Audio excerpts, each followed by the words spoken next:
Hi guys, good morning. तो ৰাতিপুৱাই mini blog start কৰি দিলোঁ আৰু এয়া হাজবেণ্ডে নাৰিকল কাটি আছে আৰু এয়া মই ফাইনেলি নাৰিকলখিনি ৰুকিবলৈ আৰম্ভ কৰিলোঁ। এয়া আছে নাৰিকলখিনি আৰু এতিয়া ভুকাবলৈ লৈছোঁ পিঠাগুড়ি। তো আজি ভাদৰ মাহ, যিহেতু ভাদৰ মাহ চলি আছে, তো সেয়েহে লাড্ডু খাম বুলি ভাবিলোঁ, ভাপত দিয়া লাড়ু। তো সেইকাৰণে এয়া পিঠাগুড়িখিনি অকণমান ভাজি লৈছোঁ আৰু এইখিনি ভাজা হ'ল আৰু গোটেইখিনি ভাজি লওঁ আৰু এয়া নাৰিকলখিনিও অকণমান ভাজি ল'লোঁ আৰু এতিয়া ভজা হৈ গ'ল।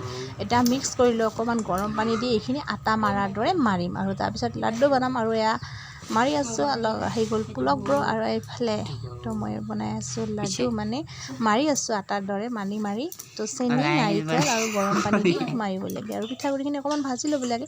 তাৰপিছত ধুনীয়া লাগে, এইটো ভাপত দিব লাগে, পানীত ভাপত দিলে লাড়ুটো খাই বহুত বেছি ধুনীয়া লাগে। যদি আপোনালোকে খোৱা নাই এতিয়ালৈকে খাব আৰু ভাদৰ মাহত খাবই লাগে আমাৰ ইয়াত। তো নিয়ম আছে বাবে বনাই দিলোঁ আৰু এয়া বনাই আছোঁ আৰু লাড্ডু বনাই। যদি ভাল লাগিছে তেতিয়াহ'লে প্লিজ চেনেলটো ফ'ল' কৰি দিব, পেজটো ফ'ল' কৰি দিব বাৰু। এয়া ফাইনেলি লাড্ডুবোৰ ৰেডি হৈ গ'ল আৰু এতিয়া এই লাড্ডুখিনি আমি জুইত ভাপত দি দিম। এয়া ফাইনেলি জুই জ্বলি গ'ল, টপকৈ আমাৰ লাড়ু উতলি থাকিল আৰু এয়া উতলা হৈ গ'ল আৰু ফাইনেলি খাবলৈ দিলোঁ লাড্ডু আৰু খাই কিনে কি মাতটো নোলাইহে ওলাইছে একেবাৰে লাহেকৈ আৰু এয়া পুলকবোৰ খাই আছে আৰু এতিয়া এয়া ফাইনেলি লাড়ুখিনি আমি